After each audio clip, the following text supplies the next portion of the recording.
o'clock, and I'd like to direct everyone's attention that it is time to call our council meeting to order.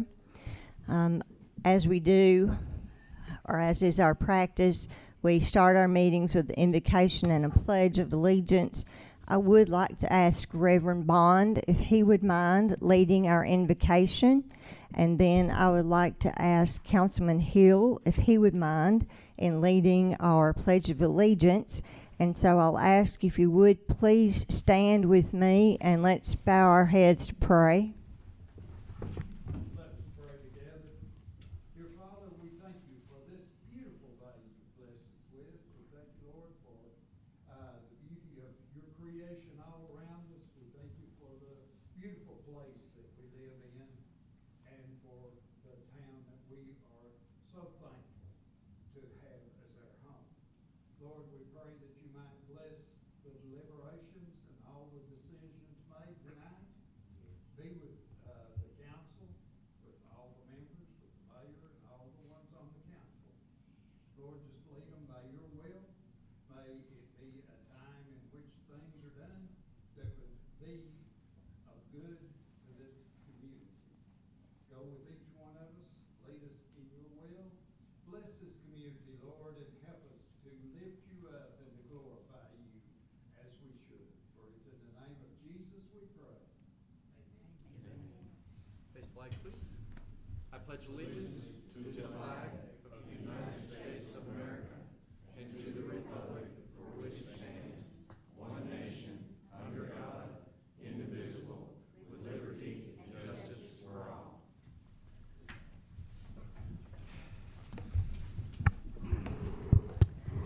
Thank you. And now we'll proceed to have Ms. Black call the roll. Honorable Mayor Fowler, Here. Honorable Vice Mayor Bilbrey, Here. Honorable Councilman Graves, Here. Honorable Councilwoman Hawkins, Here.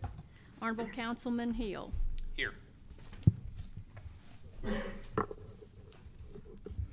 I'll ask if the council would now please consider approval of the agenda and the minutes. We have both had those for some time now. I'd ask that you take a moment to consider the minutes, and if there are any additions or deletions, corrections, that someone would bring that to our attention at this time.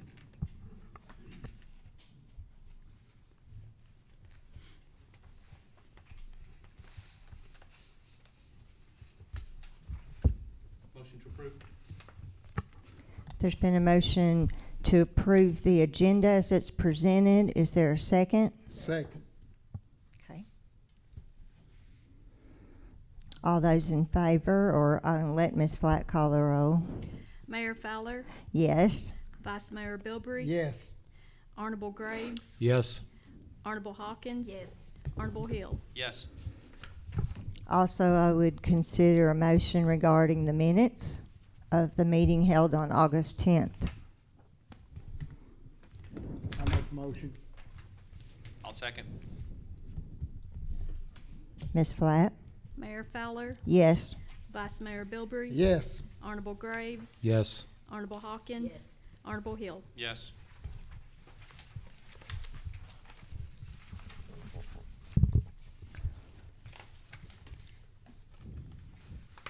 Not having any old business to contend with, we move on to item number 3 under new business.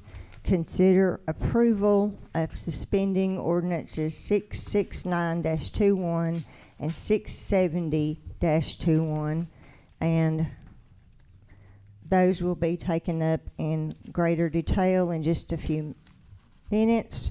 We usually consider this, and so that we don't have to be redundant and read these things 2 and 3 times.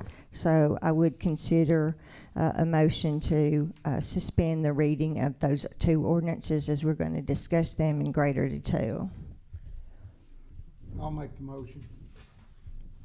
Is there a second? Second. Ms. Flatt? Mayor Fowler, Yes. Vice Mayor Bilbrey, Yes. Honorable Graves, Yes. Honorable Hawkins. Yes. Honorable Hill. Yes. Thank you. Now, particularly regarding ordinance number 669-21. This is to consider approval on second and final reading to amend the zoning code to redefine single-family residential units. This is here for second reading.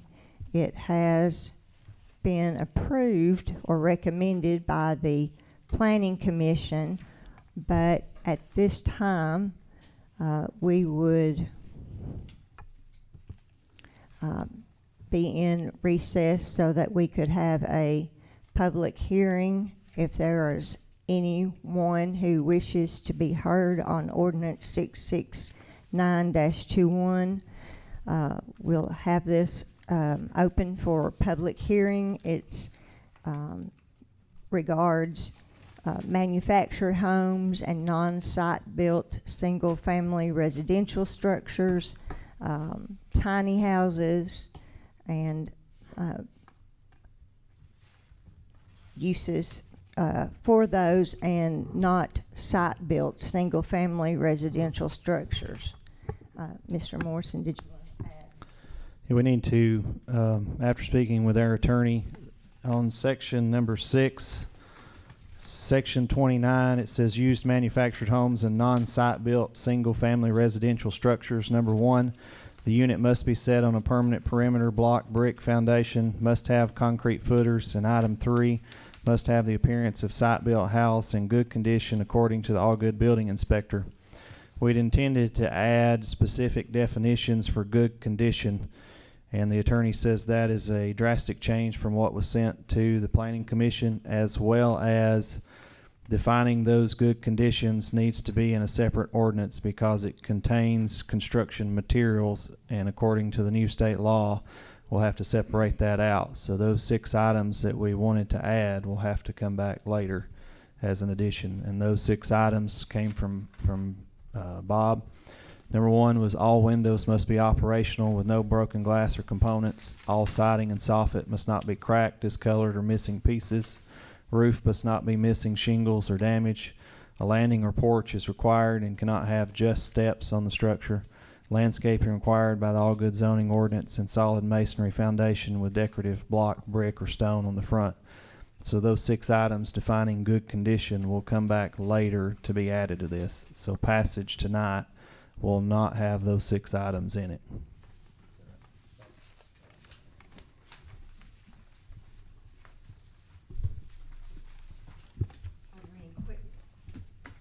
Are there any questions or comments regarding that clarification? Hearing none, I'll close the public hearing section, and we will go ahead with council's recommendation as to whether to approve on second and final reading this ordinance, noting that those items mentioned would have to be resubmitted and come back in another ordinance to define what is good condition.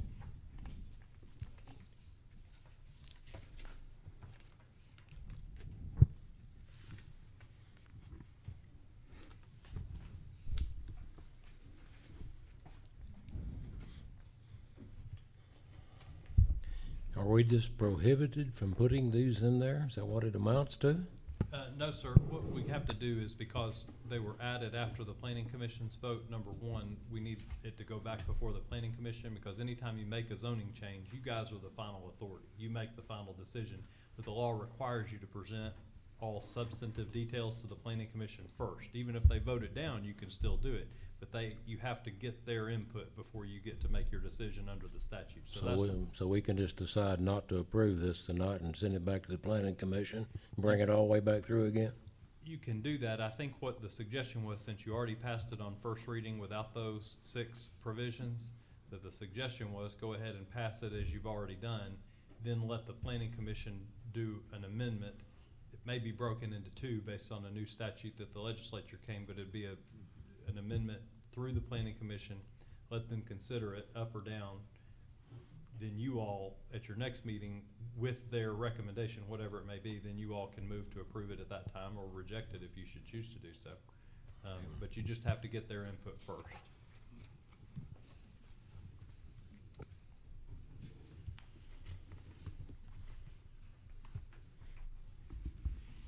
If you prefer to wait until they do it and just table it tonight and do it all at once, you can, but I think you've got a lot of other good changes that everyone has agreed on, it's my understanding, and so if you go ahead and pass those on second reading, then those will all take effect, and then you have this other loose end to clean up at the next meeting. I just always have a concern that things will get lost in the process when you start doing this, but, Yes, and sir. we'll end up with a document that we've approved, and we won't have these 6, and, for various reasons. I suspect that you have the ability to keep everyone right on track, so. We will get these 6 added, I promise. Okay. Okay, then I take it that Mr. Graves then is making the motion that we go ahead and approve this on second. I'll make the motion. Oh, yes. I don't want to force you now. All right. Mr. Graves, Councilman Graves. And do I have a second, or does he have a second? I'll second. Thank you, Mr. Bilbrey. And now Ms. Flatt. Mayor Fowler, Yes. Vice Mayor Bilbrey, Yes. Honorable Graves, Yes, Honorable Hawkins, Honorable Hill. Yes. Now you're on the record, Mr. Morrison, that you're not going to let those 6 right. get by. Okay. I'll write them up tomorrow. All right. The next item is ordinance number 670-21. This is to consider approval of second and final reading of ordinance 6721 to change the zoning classification.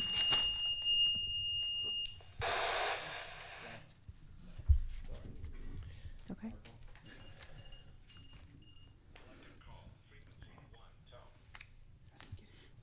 Of approximately 0.29 acres at 218 Cooper Road from R1 Low Density Residential to CA General Commercial. And that did pass at our last council meeting. I think it was sent to us with approval from the Planning Commission. That is here just for second and final reading. We can go ahead now and have a public hearing if we need to address if there are any questions about that issue, or if we're not sure where that is. Yes, sir, Mr. Perrin. Yeah. I see there's a property in between the commercial property and the new property they want to make commercial. Are they gonna buy that property? If I know the one you're referring to, Mr. Harris already owns those 2 properties behind where the car lot is. Yeah, that's what I'm trying to, so we're gonna move from the car lot 2 properties into Cooper Road. Yes, sir. Okay, and what are we gonna put there? Well, that's yet to be determined, but Mr. Harris has had some negotiations with some sort of a restaurant, perhaps, about going there. Okay, so my issue with Cooper Road is that there's nothing been but over the last 10 to 20 years encroachment on that zoning. You know, we put high density housing in, and then you put, I don't know what you want to call it, condominium, super high density housing. And what you do is you end up lowering the property values while increasing somebody else's property values, like Mr. Nelson or whoever owned those condominiums, okay? And you put more traffic on the road as well. So, I have 2 issues on Cooper Road, that's the traffic and that's the water. And there's an incredible amount of water coming out of somewhere upstream, uphill. And Walmart's in that direction, McDonald's is in that direction. I don't know why it doesn't go on the beautiful infrastructure you made one street over, wonderful drainage. But I get literally 1 to 2 feet, maybe 3 feet of water whenever we have a huge downpour. And I cannot walk to my car without falling into it. I mean, it moves that fast. It's going right across my property, right across my home, all right? During the minor hard rains we have, I get a stream.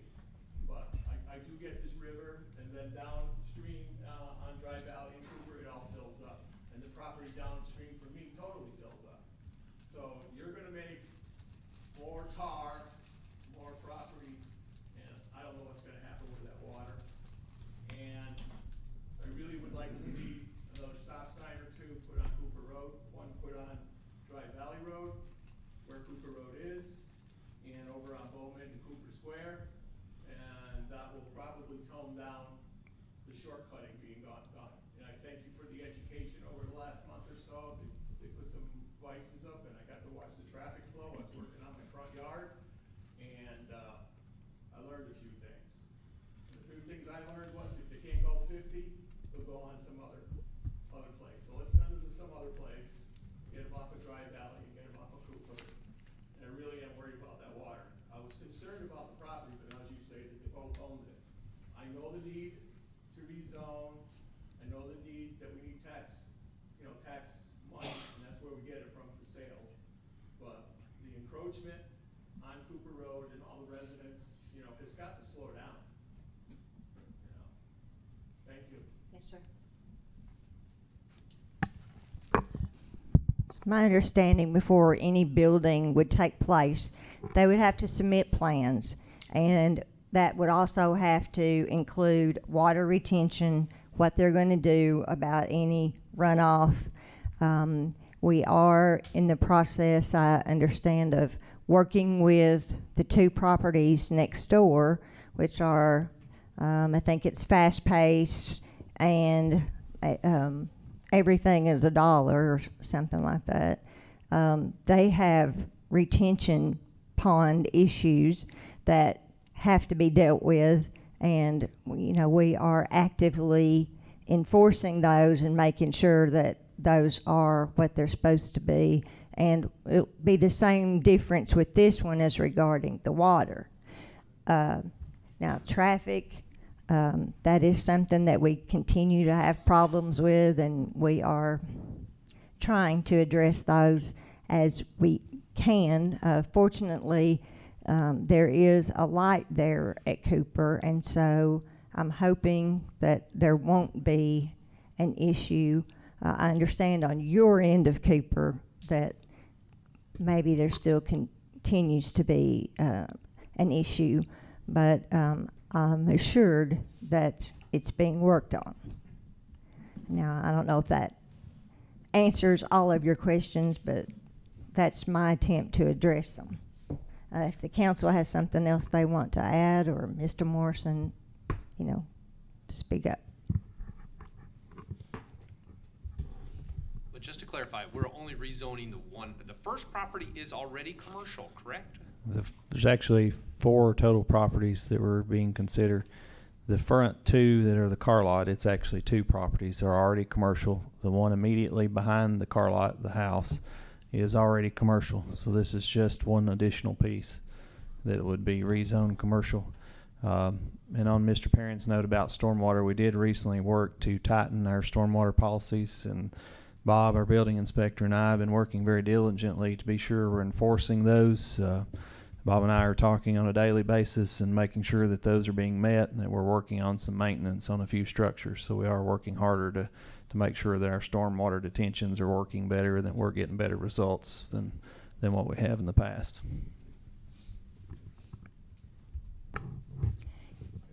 Yes, sir, Mr. Perrin. I know you guys are being aggressive about it, thank you, but I'd be remiss not to come to this meeting to know that this is being done on our road and not bring that up. And I'm gonna follow it afterwards, okay? It's really a hassle to have that much water pouring from past your property, and I'm doing everything I can to divert it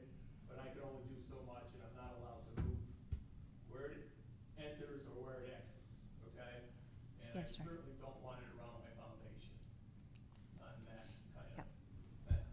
Okay, thank you Okay. very much, though, and I appreciate, the other bylaw changes as well. Oh, I might say this to the city administrator and myself, we've even discussed a maintenance program for all these detention ponds and all good. A detention pond, if it's not serviced, it fills up with silt.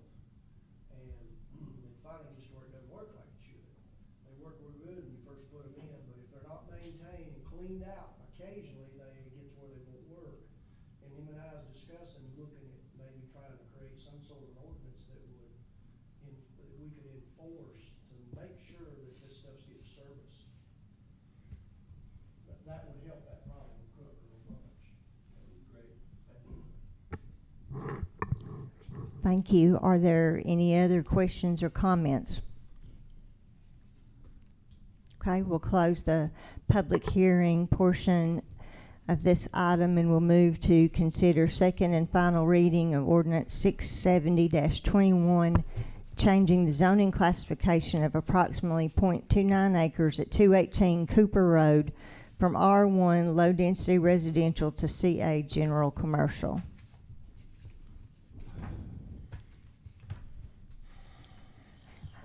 I made the motion, I think, the first time, and I'll follow through on the second reading. I make a motion that we rezone this .29 acres. I second it. Ms. Hawkins has seconded.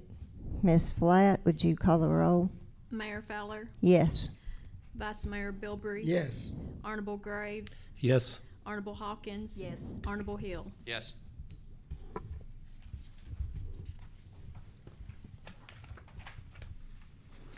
Item number 6 is consider approval to award someone or some agency a contract for sewer testing and cleaning.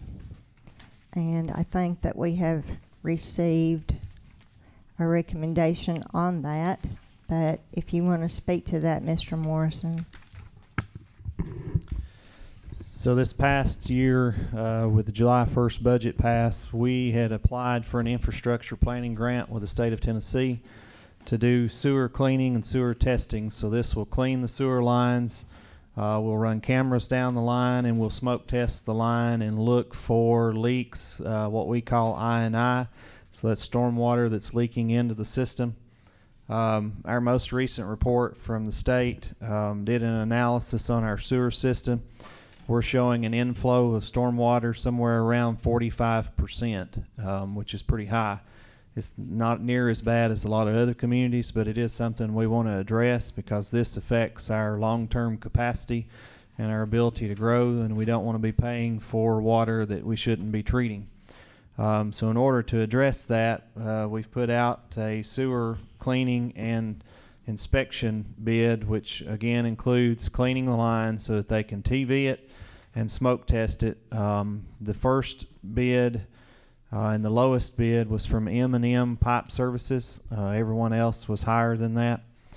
M&M Pipe Services bid the first 55,000 linear feet of sewer line testing to include smoke testing, TV inspection, and hydraulic cleaning at $126,042. To do an additional 25,000 foot of hydraulic cleaning and TV inspection would be an additional $52,510. The state grant we applied for is being held on to, but with the American Rescue Plan funds coming in, one of the big things that we can use that for is for utilities, and so improving our sewer system and cleaning up some of this infiltration for stormwater would be very needed.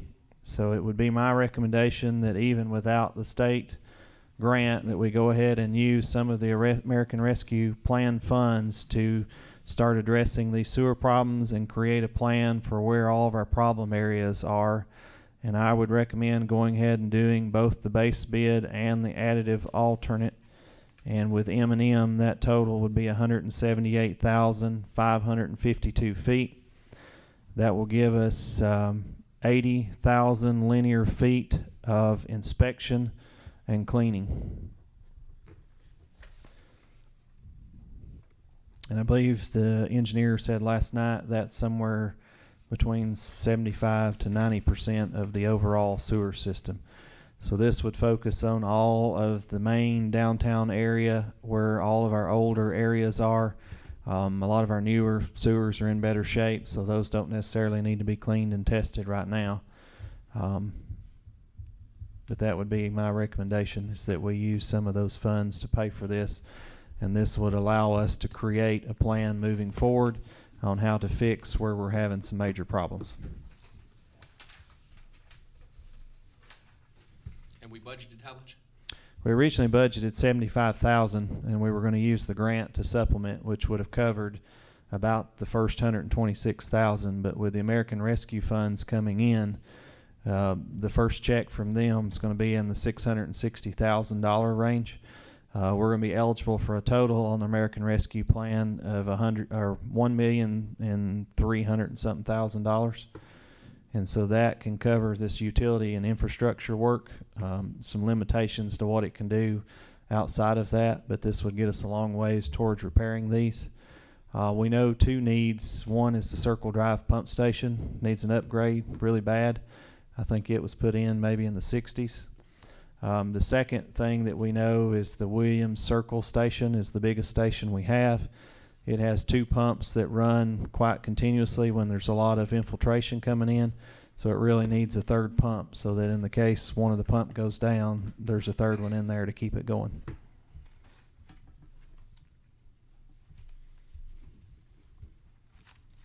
And the more we cut back on infiltration, the less we have to pay Cookeville to treat, the less I have to pump through the station, so it just saves us all the way around, and in return it continues to allow us to keep our rates on sewer low enough and continue to focus on not having to increase water and sewer rates. What's the annual spend to Cookeville? For Guess. sewer or water, or both.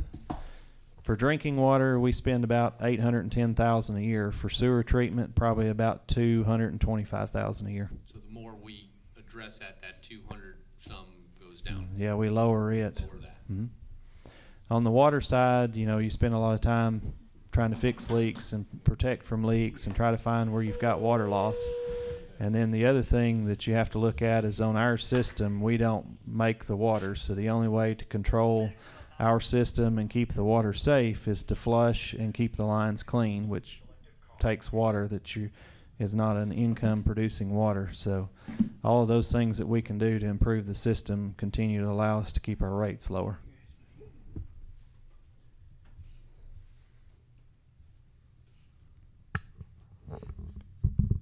Are there any other questions or discussion? Mr. Jones is back if you have a question for him. We're just going over the bids for the sewer and water. Okay. We do have a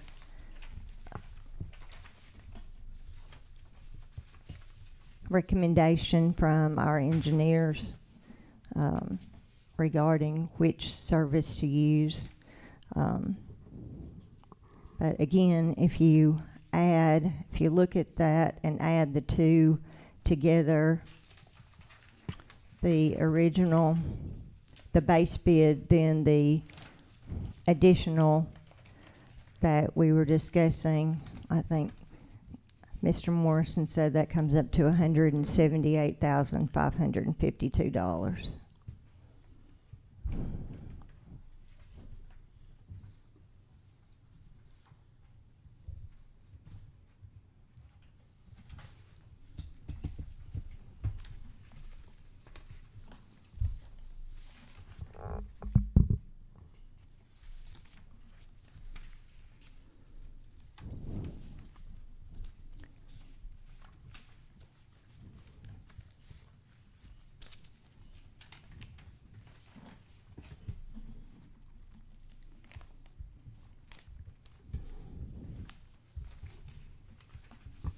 Do you have any information on M&M pipe services? Have you talked to anyone that's used them? Or So before our engineer issues that letter of recommendation, he does background checks, makes phone calls, checks on the companies, and he said they've checked out. And I guess he's called some people that have used them, and he will not write that letter until he does verify them and check them out.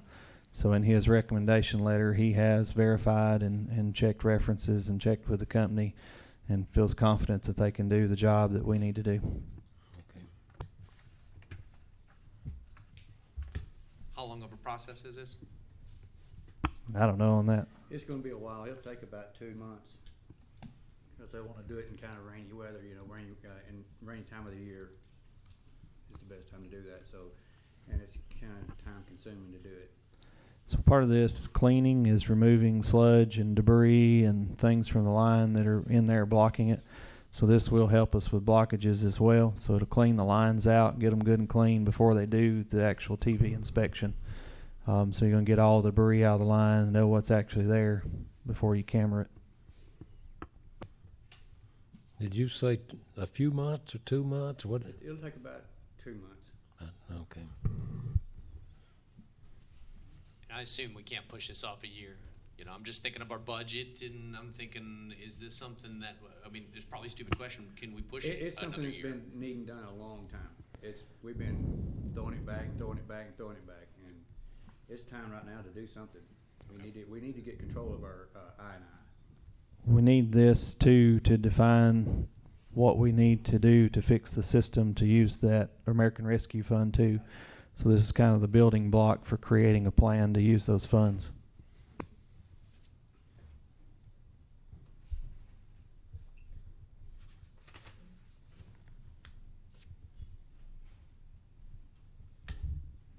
I'll make a motion to approve M&M at the total for both parts at 178,552.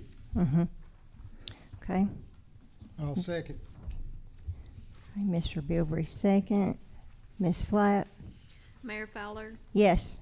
Vice Mayor Bilbrey, Yes. Honorable Graves, Yes. Honorable Hawkins. Yes. Honorable Hill. Yes.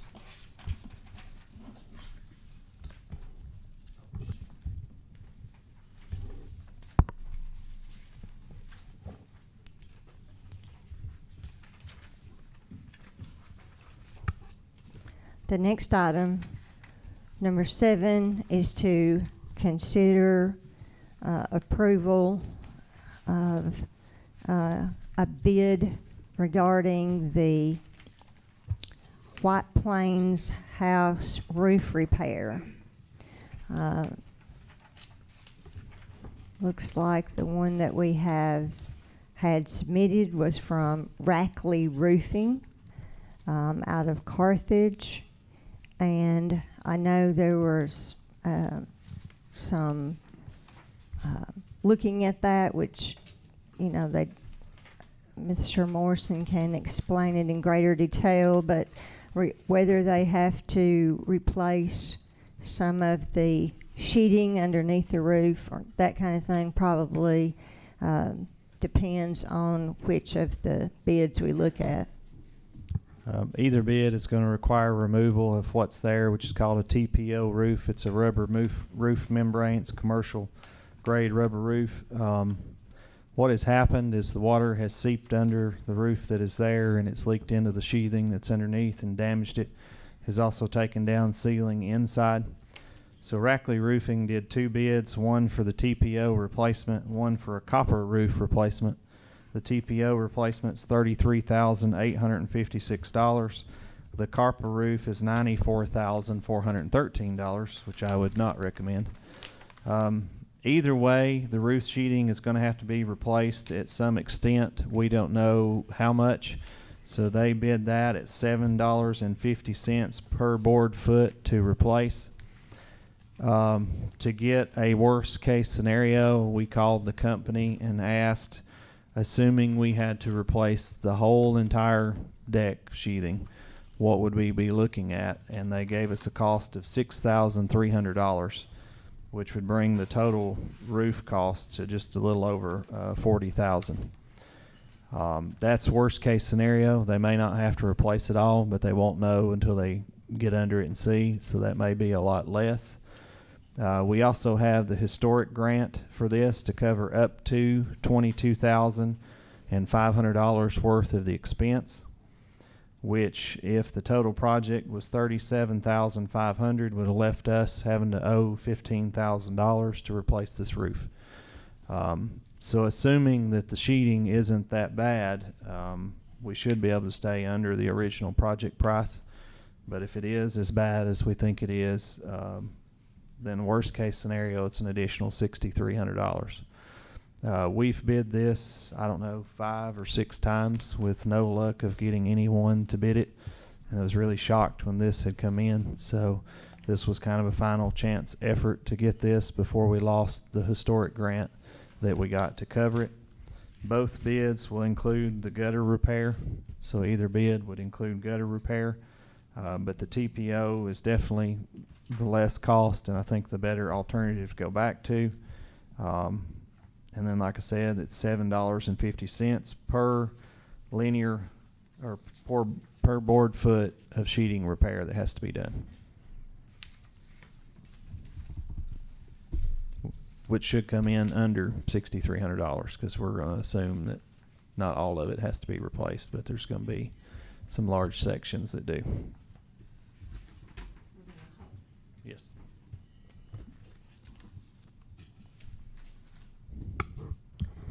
Well, we are under somewhat of a time constraint with this because we do not want the grant funds to slip away from us. And as Mr. Morrison said, these property has been bid and bid and bid. Sometimes we got absolutely no results. But it looks like we do have someone who is now willing to at least take on the project.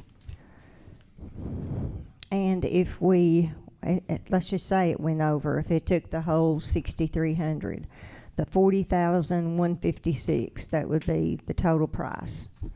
So if the grant covers 22.5 of that, how much over what we budgeted would we be? Do you know right offhand?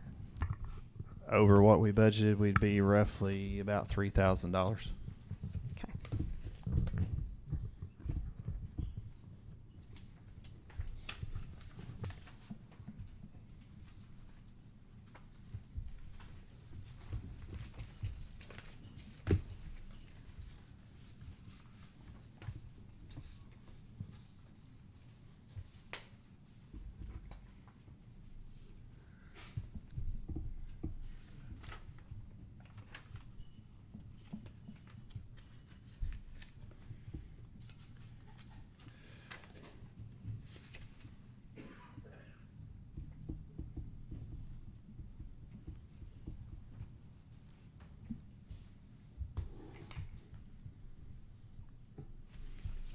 Are we waiting on the motion?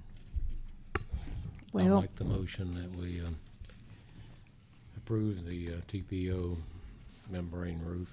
okay, Rackley Roofing, and that would be, and now I have a question. Do we need to approve the entire amount I think in case it's, I think the maximum amount, including the additional. Yeah, I'd approve the maximum amount, and of course the city administrator can. of course, if it's less, Say- that's great, but, Right. yeah. Okay, so, Come back before the council. Mr. Graves, would you want to make the motion to approve Rackley Roofing in the amount of $40,156 in the event that it takes that? I will make that motion. Thank you. Now, is there a second? I'll second. Ms. Blatt? Mayor Fowler, Yes. Vice Mayor Bilbrey. Yes. Honorable Graves, Yes. Honorable Hawkins. Yes. Honorable Hill. Yes.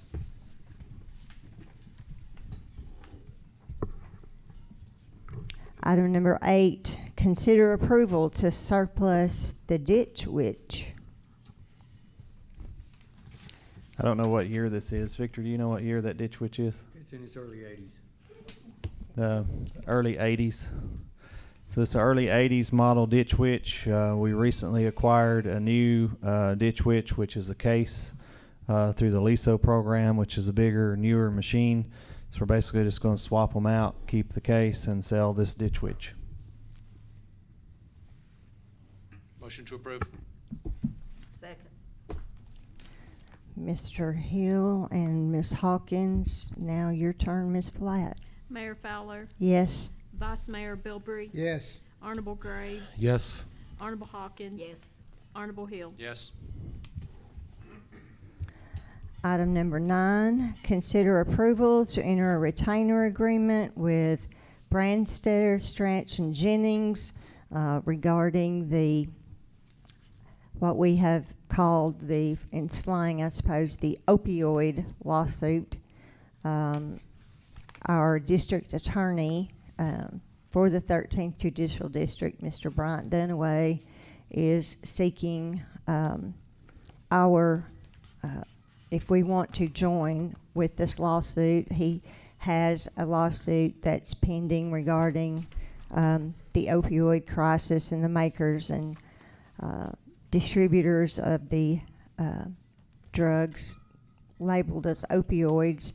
For us, if there is a recovery in this lawsuit for Allgood to be awarded any of those funds, we have to be a party in the lawsuit. We have to have representation in the lawsuit, and as of right now, we do not. And as is, I'm sure you've all had a chance to read the retainer agreement.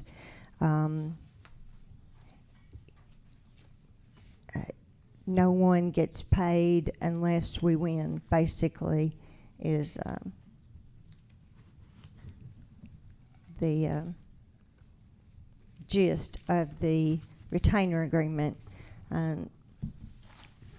Mr. Rader, if you want to speak to if that's pretty much of a boilerplate agreement. It is, and you've hit the nail on the head, Mayor. And of course, this has been going on since 2018, and they have had a lot of success with these lawsuits, and I'm sure you all have seen it on the national news.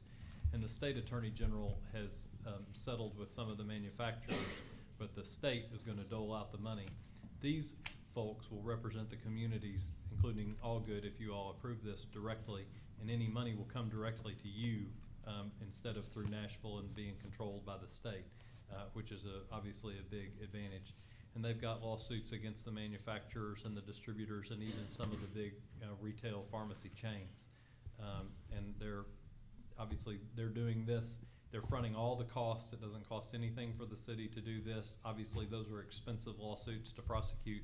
The city of Cookeville has joined, and many other communities in the area, and it's really, in my opinion, about as close to a no-brainer as you can get.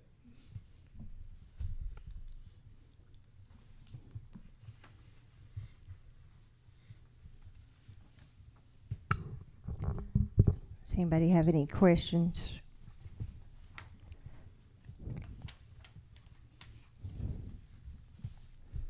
I would make the motion that we go ahead and approve the retainer agreement regarding the opioid lawsuit and the hiring of Brandstetter, Stranch, and Jennings. Do I have a second? Second. Mr. Hill. Now, Ms. Flatt. Mayor Fowler, Yes. Vice Mayor Bilbrey. Yes. Honorable Graves, Yes. Honorable Hawkins. Yes. Honorable Hill. Yes. Item 10, consider approval to purchase some Scott Air Packs from EVS in the amount of $28,182.90 under our HGAC member number 20-10636, and I believe this has to do with purchasing 3 air packs for use in the fire department. Is that correct? Yes, And ma'am. how does that work out budget-wise? This was part of phase 2. Last year we bought round 1, which was 3 air packs, and was it 5 sets of turnout gear? So this is immediately following this item is the 5 turnout gears. So this is continuation of the 2-year plan to try to get caught back up. After this, we will go back to doing just a set a year and try to get this on a rotation to where it doesn't all expire at the same time. So this is within budget. It's a pre-bid price through EVS for both items, one through HTAC and one through Sourcewell, which are joint purchasing alliances that we can utilize. So this is within budget and part of the 2-year plan to re-equip the fire department.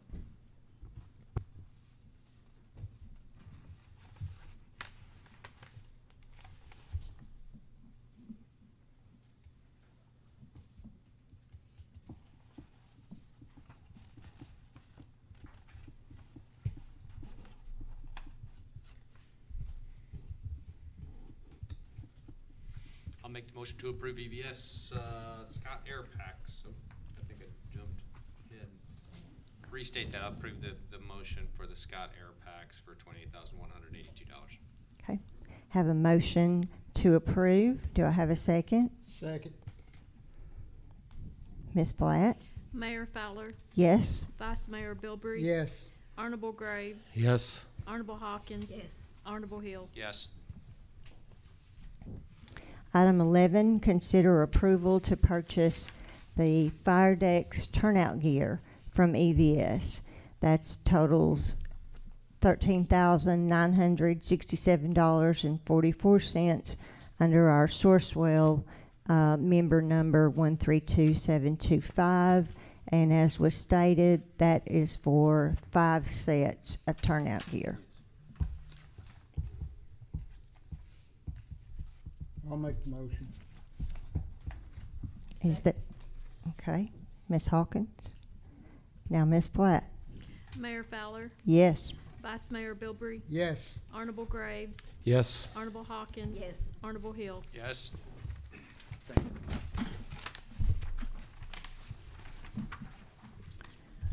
Number 12, consider approval to move forward with the Tennessee Consolidated Retirement Service Plan, whichever one we choose, and how much we want to contribute to that. I'm sure, Mr. Morrison, you'll want to speak to that. So currently, we are on a 10%, and this is option 4 with TCRS, which is a 401k plan. There are basically 2 options that the state recommends and everybody's going with. One is option plan 1. That was, I think, what they consider the legacy plan. There are several options within that. Currently, employees pay 0% of retirement. The city pays 10%. Plan 1 for the 0% employee with a cost of living allowance would be 11.2% of payroll. Based on our retirement, what our payroll is now, for 1 year at 11.2% would be about $175,000 for the year. For all retirement for the employees, which would be about an $18,796 increase over the 10%. The other option is Plan 3. You can do Plan 2. There's a few that do it, but not many. It's a different cost equivalent. It's a lower retirement multiplier. It's a little bit different plan. It takes Plan 1 and changes it, so the cost of living allowance at 0% employee is 8.2%. That's of total payroll earnings. The Plan 3, which is the hybrid plan, would be 0% employee with a cost of living allowance would be 5.9% of payroll for the defined benefit, which would leave the remaining 4.1% going to 401k. So that's an option as well. One other option that you can choose with like the Plan 1, the 0% employee, you can state that where current employees would be 0%, all new hires upon effective date of this plan would come in either paying 2.5% or a 5% match. If you have new hires come in at 2.5%, that would reduce the city cost to 8.8%. If you went with 5% employee cost, it would reduce the city cost to 6.5%. So that was the plan moving forward, is get all employees that are currently at 0% to remain at 0%. And as we move forward with new hires, that they come in contributing a portion of the plan and we contribute a match to it.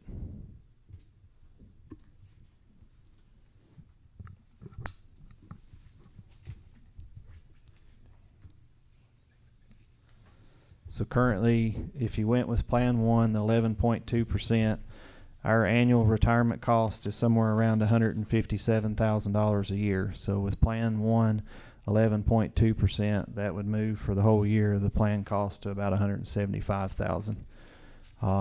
The effective date on this, you have to do even quarters, so it would be October 1st, January 1st, April 1st, July 1st. So at this point, we cannot make the October 1st deadline because the plan would have to be put together and come back for a final approval. The earliest you could start would be January 1st, which would cut that first year cost in half. So you're only looking at about less than a $9,000 increase on retirement for the year. I think either one of these plans with the defined benefit make it a recruiting factor positive for us. Employees that are employed at other agencies that already are participants in TCRS would be able to continue that TCRS retirement if they transferred here. So I think that's a bonus for us in recruiting and employment and long-term retention.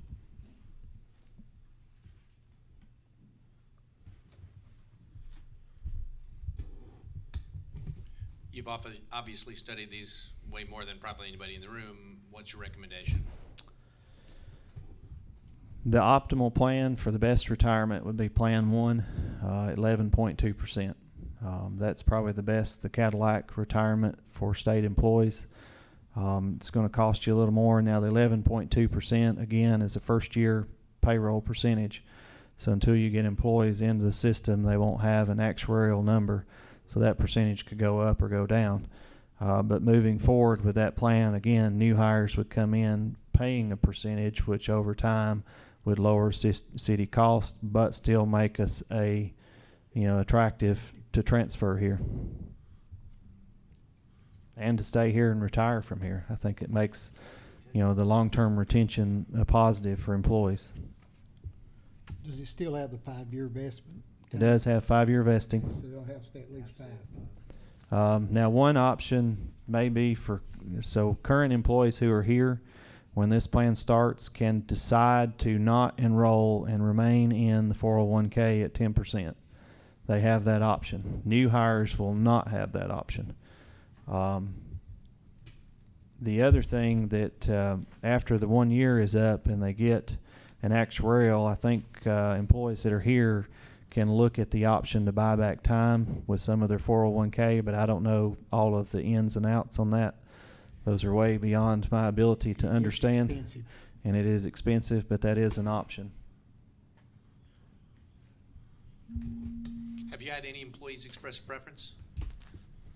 Of course, all the employees are going to want the best retirement they can get. I haven't really, they're going to want Plan 1. But you have some that still like the option to have 401k. A lot of the new cities are going to the hybrid, but there's a lot that still do the legacy cycle. So it's an option either way. You can always too, later on, if you decide you want to change to the hybrid, switch to it, and again look at lowering the city costs. So.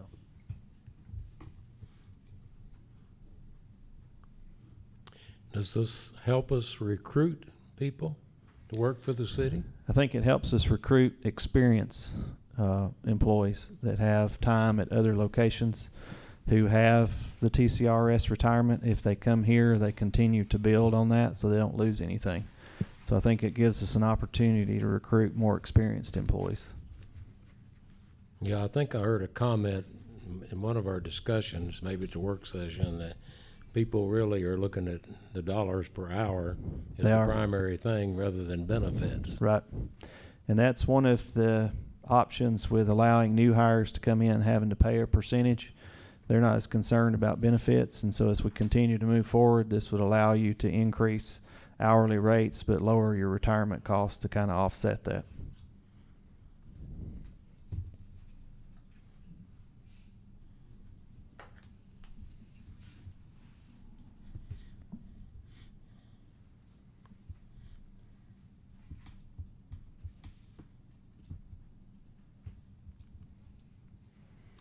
So if you choose option 1, 2, I'll just need to know what new hires, what level you want them to contribute at. So you want them at 0%, 2.5%, or 5% of their salary.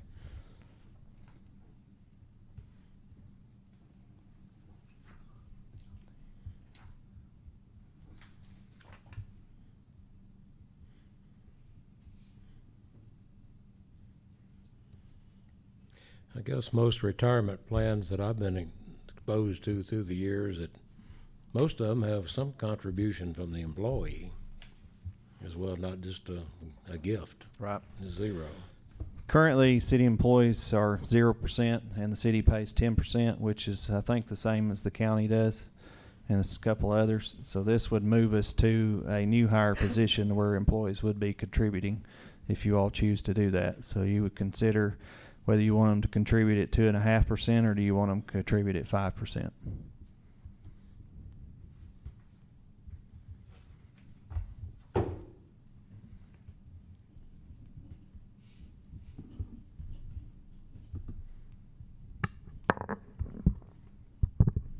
Well, can it not be their choice, or do we choose? We choose what their contribution is for new hires. So I would ask that you keep current employees at 0% because that's what they're accustomed to. So if you start taking a percentage away from them, it's going to change them mid-year of what they're expecting as an income. If you chose new hires to go to 2.5, that would lower the city portion on Plan 1 from 11.2% to 8.8%. If you chose a 5% employee match, that would lower new hires and lower the city cost from 11.2% down to 6.5%.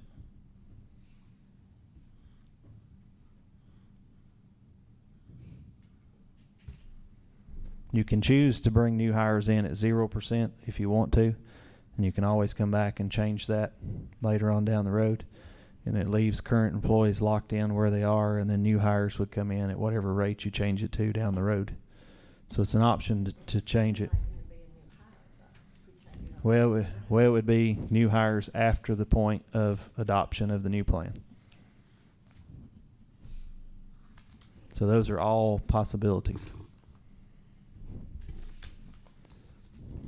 And the annual increase of 18,900, that's assuming zero, and that's assuming 0.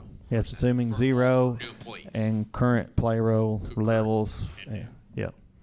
That's considering our current staffing level, current pay level, and what we currently have on hand. That would be what the cost would be. So if you went 2.5, that 18.9 goes to 8.5. It'd go down a little bit for new hires, but not for anybody that's currently here. Okay. So if you didn't have a new hire, it would still stay at 18 for whatever level, and then that one new hire's percentage would come down, but it would be just of theirs, not of the rest. Not for everybody. Right. I got you. So this is really a long-term move to start us moving that direction. We started several years ago in this. We had principal retirement. We've been moving away from that now for probably about 3 or 4 years with the 401k. That was the first transition phase. The principal retirement's phasing out. We're working on canceling that plan and allowing employees to move whatever balances they had remaining there to the new 401k. Which also did something else. With the old plan, all of the liability for the retirement was on the city council because it was a council chosen plan. Now the employees still vest at 5 years, but they have some options at how they invest. Does their money get invested high risk, low risk, medium risk? Is it age-based retirement? You know, and that can all be set aside, and they can have it managed or they can manage themselves. So it gives them more options for their retirement and puts them in control of it and takes the liability off the city and off the city council.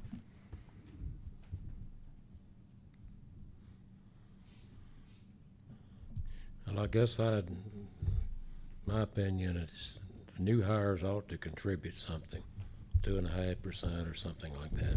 I don't think they ought to start at 0. Okay. So they can come in at 2.5 or 5. So I just need to know which plan, the percentage you want for current employees, and then what percentage you want new hires to contribute.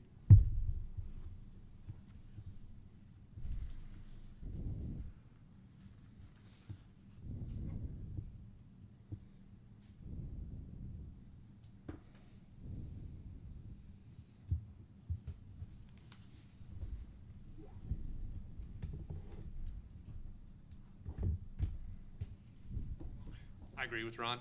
Have you new hires somewhere in between 0, go with the 2.5 and 0 for current employees? Is that plan one? And yes.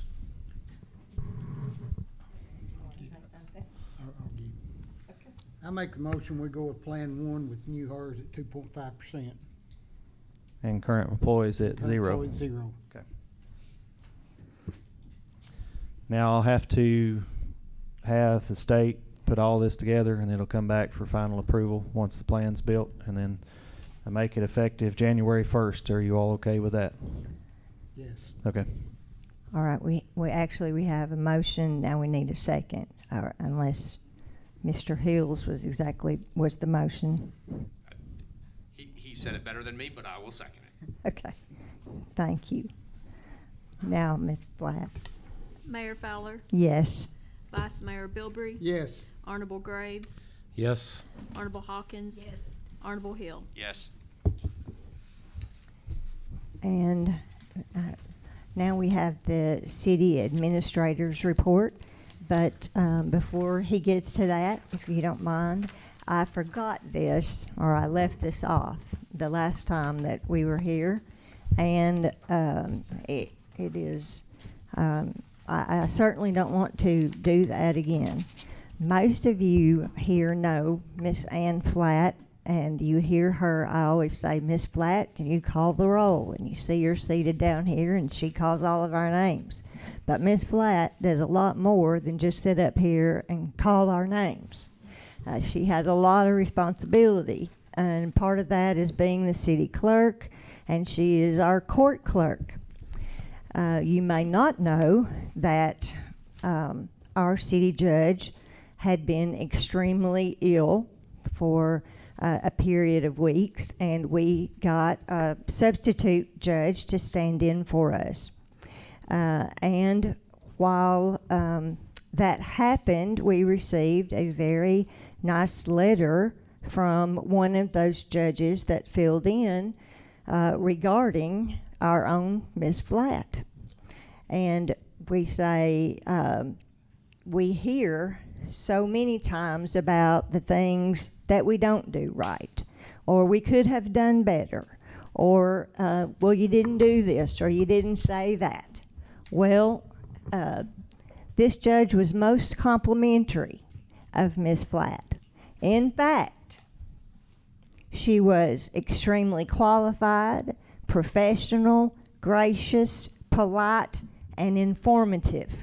So I want her to get the kudos that she deserves, just like I want all employees to receive a pat on the back when they're recognized by the public. And so I just want to say thank you, Ms. Flatt, for doing such a great job.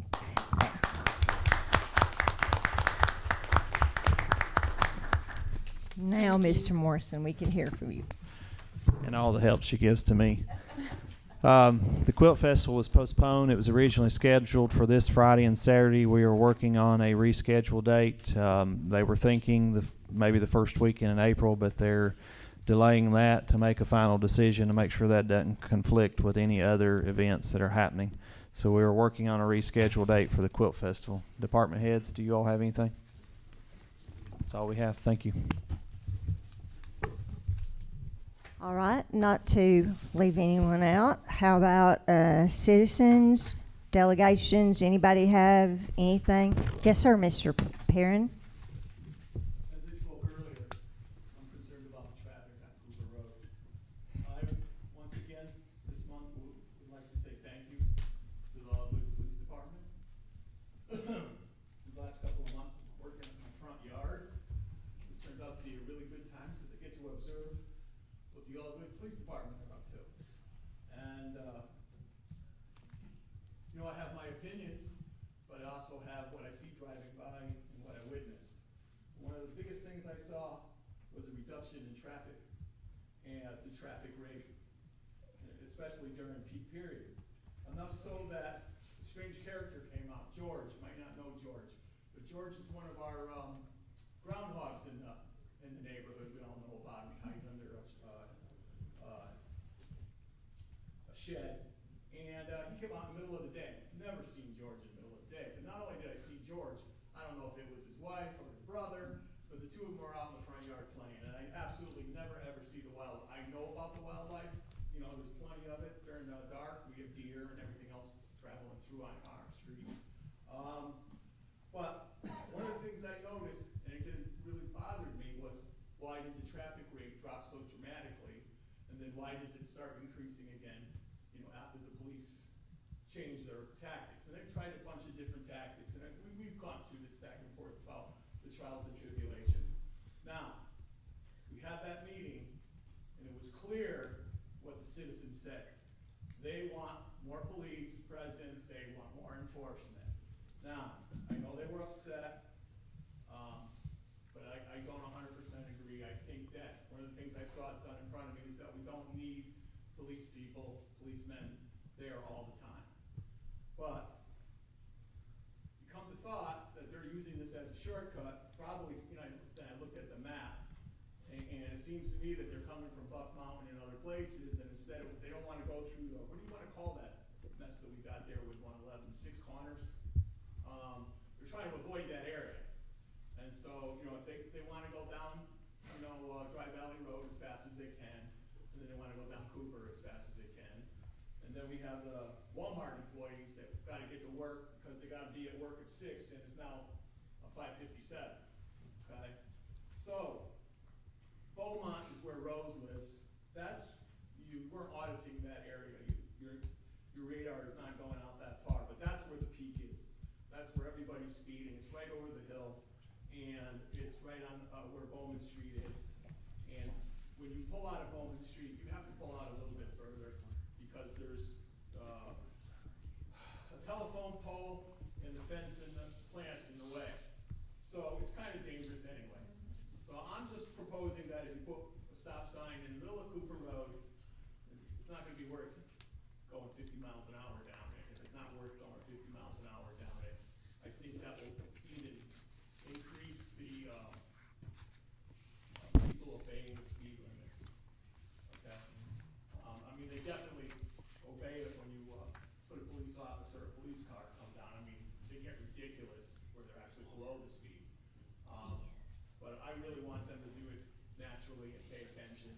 I think the biggest problem we're left with is just people being inattentive. So I'm requesting whatever I have to do to get that to move forward.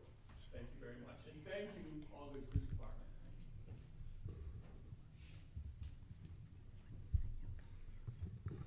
Are there any other citizen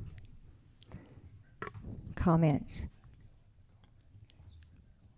Hearing none, I will remind, oh, I'm sorry. Oh, yes, sir, Mr. Harris. Lived in that area for almost 5 years now, on the Brookside. Ever since you, Mayor, letting council challenge the police department to do more, put out more signs and stuff. I've seen more presence of the police in the Brookside area and the Cooper area than I ever have before. And I want to compliment the council and the police department for doing such a good job. And also, I think it would be a bad idea to put a stop sign on Cooper at all, from one end of Main Street down to Dry Valley Road. I just think that since they're doing such a good job and they're observing Cooper and Dry Valley and the other subdivisions in this area, I think that we should let it go and let that stand because they are doing a good job.